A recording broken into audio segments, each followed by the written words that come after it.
আমার 60 বছর 63 বছর রাজনৈতিক জীবনে অনেক নেতাদের সাথে গেছি, এরকম ধরনের সাহসী সৎ দেশপ্রেমিক মহিলার সাথে বা ব্যক্তির সাথে আমার কোনোদিন আর দেখা হয়নি। মানুষ আসবে, মানুষ যাবে, কিন্তু আজকে জনাব তারেক রহমানের পাশে আমি মনে করি আল্লাহ পাক ম্যাডাম খালেদা জিয়াকে আরো কিছুদিন রাখা দরকার। জাতির এই দুঃসময়ে, জাতির গণতন্ত্র পদ্ধতির সময়ে যে মুহূর্তে দরকার সেই মুহূর্তে আল্লাহ পাক অসুস্থ করেছেন। কালকে থেকে ওনার শারীরিক অবস্থা কিছুটা উন্নতির দিকে। আল্লাহর অশেষ রহমত। আপনারা দোয়া করেন, কার দোয়া কোন সময় কার উছিলা, জাতির উছিলা নেত্রীকে যেন সুস্থতা দান করেন। জনাব তারেক রহমানকে যাতে দেশে ফিরে আসার তৌফিক দেন এবং যেখানে থাকেন যে সুস্থ থাকেন, দলকে নেতৃত্ব দেন।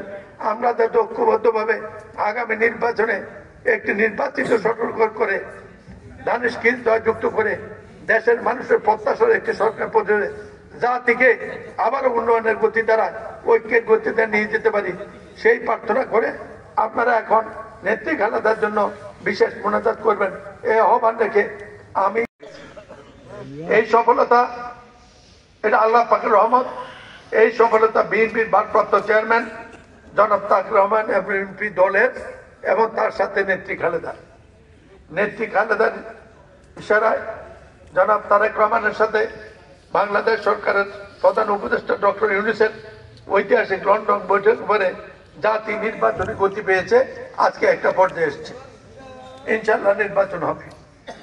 আল্লাহ আল্লাহ এই দেশের জন্য যারা জান দিয়েছে, প্রাণ দিয়েছে, আল্লাহ তাদের রহমের কাছে পৌঁছে দেন আল্লাহ। খাস করে আল্লাহ এই মসজিদকে আপনি কবুল করেন আল্লাহ। আল্লাহ এই মসজিদকে আপনি কবুল করেন আল্লাহ।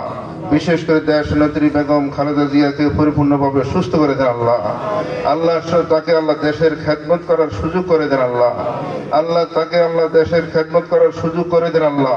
আমরা যারা হাত তুলেছি আল্লাহ আমাদের সকলকে খেদমত করে আল্লাহ আপনি কবুল করেন আল্লাহ। আয় আল্লাহ, খাস করে আল্লাহ আমাদের মধ্যে আল্লাহ উপস্থিত আছেন জনাব মনির চৌধুরী সাহেব, আল্লাহ ওনার দীর্ঘ ন্যাক হায়াত দান করেন আল্লাহ। আল্লাহ ওনার সুস্বাস্থ্য কামনা করে আল্লাহ ওনাকে সুস্থতার জিন্দেগি নসিব করে দিন আল্লাহ। আল্লাহ উনি যাতে আল্লাহ এই এলাকাবাসীর খেদমত করতে পারে আল্লাহ তাকে সেই সুযোগ করে দিয়েন আল্লাহ।